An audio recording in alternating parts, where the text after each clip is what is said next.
Hi, welcome po sa aking channel. Salamat po sa iyong panonood. Sana po ay tapusin mo ito hanggang sa dulo. Ang pag-uusapan natin ay dito sa Ephesians 2, verse 1 to 10.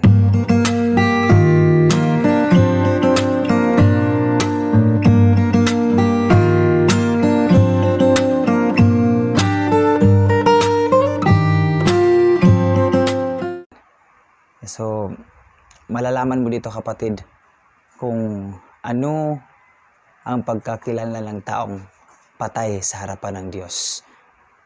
So, babasahin ko ang verse 1. Noong unay patay kayo dahil sa inyong mga pagsuway at mga kasalanan. Take note mga kapatid, ano ang pagkakilala ng isang tao na patay sa harapan ng Diyos? Itong pagsuway o sa English, disobedience at mga kasalanan, sins. So ano ang mga ginagawa ng taong sumusuway sa Diyos at andyan sa kasalanan?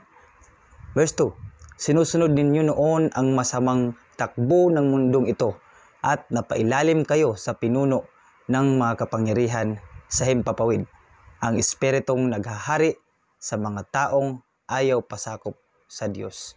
So yan po, makikilala natin ang mga patay na tao sa harapan ng Diyos. Yan po ang mga taong sumusuway sa Diyos o disobedience to God at namumuhay sa mga kasalanan. At ang mga taong ayaw pasakop sa Diyos kasi pinaghaharian sila ng mga espiritong hindi sa Diyos.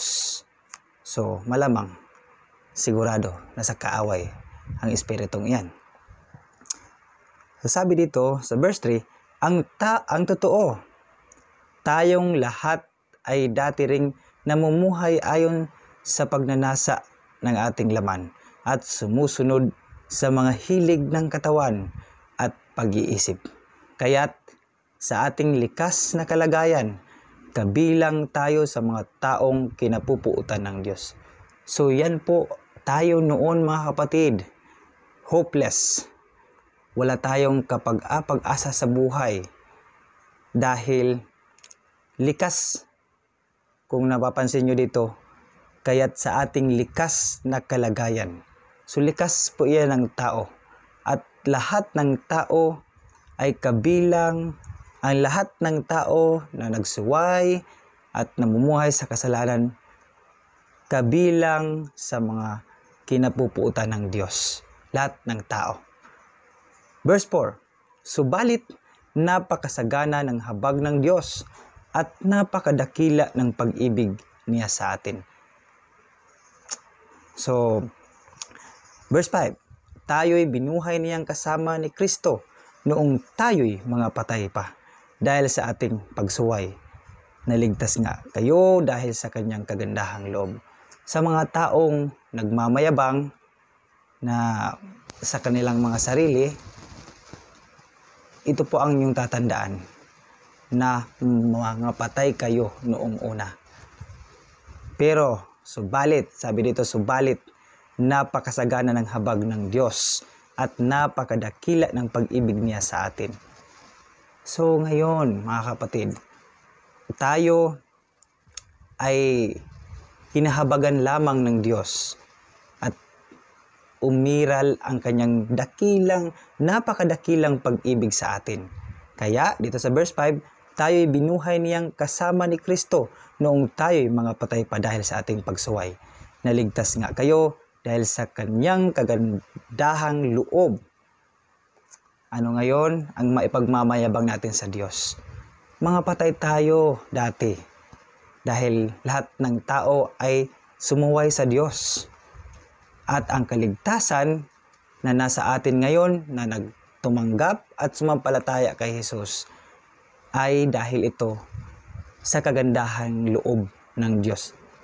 Patuloy natin. Verse 6, dahil sa ating pakikipag-isa kay Kristo Jesus, tayo'y muling binuhay na kasama niya upang mamunong kasama niya sa kalangitan. So napakapambihira ng ating gagawin, ng ating desisyon. Dahil kung makipag-isa tayo kay Kristo Jesus, tayo ay binuhay na, muling binuhay na kasama niya upang mamunong kasama niya sa kalangitan. Makakasama tayo ni Jesus doon sa kalangitan na mamuno. So, napakaganda ng buhay pag mayroon kang Jesus sa iyong puso, sa iyong buhay, mga kapatid. Verse 7. Excuse me. Ginawa niya ito upang sa darating na mga panahon ay maipakita niya ang di masukat na kasaganaan ng kanyang kagandahang loob sa kabutihan niya sa atin sa pamamagitan ni Kristo Jesus. So, yan po. Ang kabutihan ng Diyos sa atin ay sa pamamagitan ni Kristo Jesus.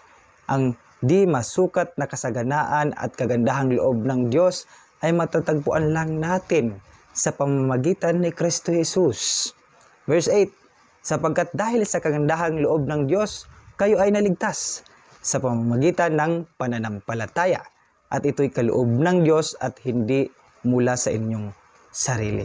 Yan po mga kapatid, sa pamamagitan lamang ng pananampalataya, tayo ay naligtas. Pananampalataya kanino? Kay Jesucristo, kay Jesus Christ. At ito ay kagandahang loob ng Diyos sa atin. Hindi ito bunga ng inyong mga gawa, kaya't walang maipagmamalaki ang sino man sa mga taong nagmamayabang dyan, sa mga ginagawa nila, gumagawa ng mga mabuting gawa, tumutulong sa kapwa at nag-iisip na yan po ang nagligtas sa kanila. Nagmamayabang ka po.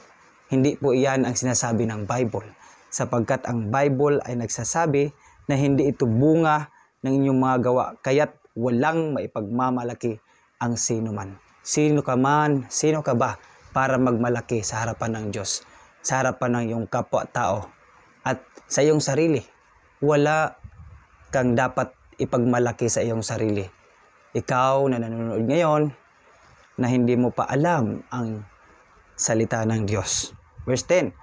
Kung ano tayo ngayon ay gawa ng Diyos at sa pakikipag-isa natin kay Kristo Jesus ay nilikha niya tayo para sa mabubuting gawa na inihanda niya noong una pa man upang gawin natin. Ang paggawa po ng mabuti, ang pagtulong sa kapwa at ang pagsamba natin sa Diyos, ang paglapit natin sa Diyos ay hindi po yan sa ating sariling kagagawan. Kagagawan po iyan ng Diyos. Kaya't walang ibang dapat mapuri sa ating buhay kundi ang Diyos lamang na nasa itaas. Ang Diyos Ama na makapangyarihan sa lahat. Kung nakakagawa ka man ng mabuti, kapatid, huwag isipin na iyan ang kaligtasan. Sapagkat ang kaligtasan ay kagandahang loob ng Diyos. Kung iniisip mo na maliligtas ka sa iyong mga mabubuting gawa, nagkakamali ka. Kagandahang loob ng Diyos o grace ni God ang nagligtas sa iyo sa pamamagitan ni Jesucristo. Kaya, ikaw kapatid, ngayon na nanonood na nakabase sa iyong mga sariling gawa para ikaw ay maligtas, baguhin mo na po ang iyong pangunawa. Baguhin mo na po iyong paniniwala. At basahin mo ito ng mabuti ang Efeso 2:1 para maliwanagan ka po na ang kaligtasan ay regalo ng Diyos sa atin. Hindi ito bunga ng ating sariling mga gawa o mabubuting gawa. Ito ay kaloob sa atin ng Diyos. Kagandahang loob ng Diyos na ligtas ang tao. Yan lang po mga kapatid. Salamat sa iyong panonood. God bless you and your family. Bye-bye.